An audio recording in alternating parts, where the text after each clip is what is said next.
अस्सलामुअलैकुम नाज़रीन, अगर आपको अस्थमा या दमा की शिकायत है, मर्ज की शिद्दत की वजह से सांस लेना मुश्किल है, तो इससे फौरी निजात पाने के लिए बहुत ही असरदार इलाज बता रहा हूँ, जिसको कि आप गर्मियों में भी इस्तेमाल करके इस बीमारी से जान छुड़ा सकते हो। तो इसके लिए हम लेंगे लौंग। नाज़रीन, लौंग अस्थमा के मरीजों के लिए बेहद मुफीद हैं, जिनको दमा की शिकायत है, सांस बहुत ज्यादा फूलती है, थोड़ा सा चलने से थक जाते हैं, तो ये तमाम अलामात दमा की हैं। तो लौंग के साथ दूसरी चीज हम लेंगे अजवाइन। नाज़रीन, अजवाइन भी अस्थमा के मरीजों के लिए बेहद असरदार फ़वाद रखती है। अगर आप सोच रहे हैं कि लौंग और अजवाइन की तासीर गर्म है, तो बिल्कुल गर्म है, लेकिन यहाँ जो तरीका मैं बताऊंगा, अगर आप इस तरीके से ये रेमेडी इस्तेमाल करेंगे तो आपको फौरी राहत मिलेगी। नाज़रीन, अस्थमा को कंट्रोल करने के लिए नॉर्मल गर्म चीजों की जरूरत होती है। सर्दियों में तो गर्म मेडिसिन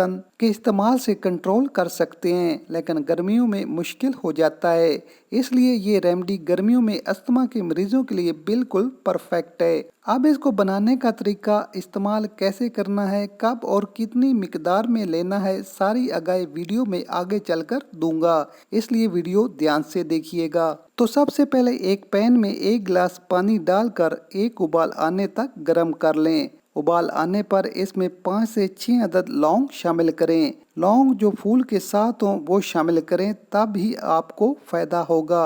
अब इसमें दूसरी चीज, आधा खाने का चम्मच अजवाइन शामिल कर लें। उबाल आने के बाद आंच लो कर दें और 5 से 6 मिनट तक पानी को पकने दें, ताकि अजवाइन और लौंग के तमाम असेंशियल ऑयल पानी में हल हो जाएं। अब इस रेमेडी को बनाते ही आपने इस्तेमाल करना है। जैसे ही उबाल आए तो आपने इसकी भाप यानी स्टीम लेनी है। इससे बंद हुई नाक और गले का भारीपन खुल जाएगा और सांस में रवानी आएगी। 5 मिनट बाद आंच को बंद कर दें। फिल्टर करने के बाद आपने इस रेमेडी को गर्मा गर्म ही लेना है, लेकिन आधे कप से ज्यादा इस्तेमाल नहीं करना।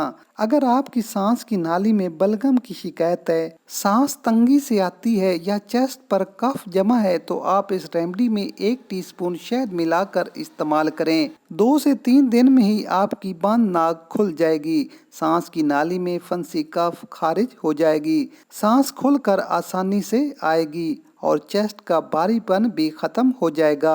तो नाज़रीन, इस रेमेडी को बनाकर ज़रूर इस्तेमाल करें। 2 से 3 दिन में ही अस्थमा से मुकम्मल निजात मिल जाएगी। तो नाज़रीन, वीडियो पसंद आए तो लाइक ज़रूर करें। मज़ीद अच्छी और नई वीडियोस देखने के लिए हमारा चैनल लाजमी सब्सक्राइब करें।